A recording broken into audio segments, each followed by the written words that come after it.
नमस्कार साथियों, तारीख 9 नवंबर 2023 बिहार विधानसभा में आरक्षण के मुद्दे पर बहस चल रही है, जिसमें मुख्यमंत्री नीतीश कुमार उस समय वो आरजेडी के साथ थे गठबंधन में और वो आरक्षण को लेकर विधानसभा में अपनी बात रख रहे थे और उसी में जो कुछ कमियां थी उसको बताते हुए, उसकी आलोचना करते हुए बिहार के भूतपूर्व मुख्यमंत्री, कई बार के मंत्री रहे कई राज्यों सरकारों में, श्री जीतन राम मांझी जी अपनी बात रख रहे थे, उसमें कुछ कमियां बता रहे थे, आरक्षण की समीक्षा की बात कह रहे थे। लेकिन उसी समय बिहार के मुख्यमंत्री भरे सदन में, विधानसभा में उनके लिए अपशब्दों का इस्तेमाल करते हैं, उनके साथ तू तड़ाक वाली भाषा में बात करते हैं, जो बहुत अपमानजनक शब्द थे, भाषा थी, जिसकी पूरे देश में निंदा करी गई।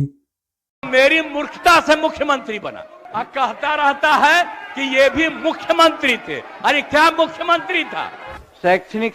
और ये बात मैं आपको इसलिए बता रहा हूं क्योंकि अभी बिहार विधानसभा चुनाव 2025 चल रहा है और उसमें प्रधानमंत्री भी जा रहे हैं और भी लोग जा रहे हैं चुनाव प्रचार के लिए, और सभी लोग जो चाहते हैं वो दलितों के हित की बात, दलितों के सम्मान की बात करते हैं। तो उसी से मुझे ये वाक्य याद आया कि प्रधानमंत्री दलितों को मूर्ख बना रहे हैं, उनके साथ एक तरीके से छल कर रहे हैं। वो इसलिए क्योंकि यही प्रधानमंत्री नरेंद्र मोदी जी उसी समय जब मांझी जी को अपशब्द कहे नीतीश जी ने नवंबर 2023 में, उसी के कुछ दिन बाद, एक दिन बाद नवंबर 2023 में ही तेलंगाना की एक चुनावी जनसभा में प्रधानमंत्री भरे मंच से कह रहे थे कि नीतीश कुमार ने और इनके सहयोगियों ने दलितों में भी अति दलित जीतन राम मांझी जी का अपमान किया, उन्हें अपशब्द कहे।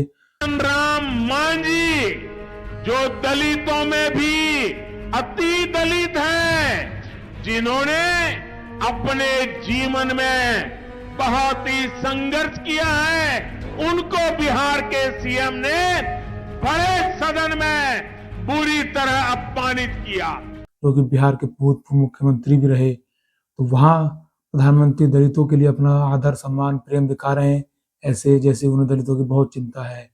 लेकिन प्रधानमंत्री आज 2023 में, लगभग 2 साल बाद, जो 30 की घटना थी, आज 2025 में 2 साल बाद वो ये भूल गए, या भूलने का जो वो नाटक करते हैं, या अपनी सहूलियत के हिसाब से वो दलितों का सम्मान करते हैं, बातचीत करते हैं कि ये वही नीतीश कुमार हैं जिन्होंने जीतन राम मांझी, जो पहली बार सन 1980 में विधायक बने, कई मुख्यमंत्रियों के साथ उन्होंने काम किया बतौर मिनिस्टर, जो इतने वरिष्ठ सीनियर नेता हैं, उनका अपमान किया गया भरी विधानसभा के अंदर। और इन्हीं नीतीश कुमार को प्रधानमंत्री नरेंद्र मोदी कोस रहे थे तेलंगाना की रैली में, और उन्हीं के लिए आज वो प्रचार कर रहे हैं। तो क्या दलितों को मूर्ख नहीं बनाया जा रहा है? और क्या नीतीश कुमार ने उस अपमान के लिए जीतन राम मांझी जी से कोई माफी मांगी, प्रधानमंत्री से कोई माफी मांगी, दलितों से कोई माफी मांगी? क्या उन्होंने विधानसभा के पटल पर माफी मांगी? क्या उन्होंने सार्वजनिक रूप से माफी मांगी? क्या उन्होंने लिखित में माफी मांगी? क्या उन्होंने खेद जताया? और जताया भी तो क्या वो खेद काफी था कि उस खेद से भारत के प्रधानमंत्री दलितों का अपमान भूल गए? वो अपमान कदापि भूलने वाला नहीं था। और यही बात दलितों को समझनी चाहिए कि प्रधानमंत्री किस प्रकार से उन्हें मूर्ख बना रहे हैं, उनके हित के साथ ये खिलवाड़ कर रहे हैं, जिसको लेकर उन्हें ध्यान देना चाहिए। क्योंकि दलित को बार बार जो बताया जा रहा है कि हम उसके हितैषी हैं, लेकिन प्रधानमंत्री खुद अपनी बातों पर टिके हुए नहीं है कि वो किस आधार पर नीतीश कुमार के साथ हैं। जो दलितों का अपमान भूल चुके हैं प्रधानमंत्री, और निश्चित ही वो भूल चुके हैं, और वो दलितों को खुलेआम मूर्ख बना रहे हैं, ना कि बिहार के बल्कि पूरे देश के। क्योंकि अगर उनके मन में दलितों का सम्मान जिस तरीके से मंच से प्रकट करने की कोशिश कर रहे थे कि मांझी जी का अपमान हुआ, मांझी जी का अपमान हुआ, नीतीश जी की मानसिकता देखिए, उनकी सोच देखिए, शब्द देखिए, लेकिन आज वो भूल गए या वो याद नहीं रखना चाहते क्योंकि उन्हें सहूलियत नीतीश कुमार के साथ जाने में ज़्यादा लग रही है, उनके लिए प्रचार कर रहे हैं। पर मैं आपको याद दिलाना चाहता हूँ, इसलिए मैं कहता हूँ कि जनतंत्र में जनता की चेतना आवश्यक है।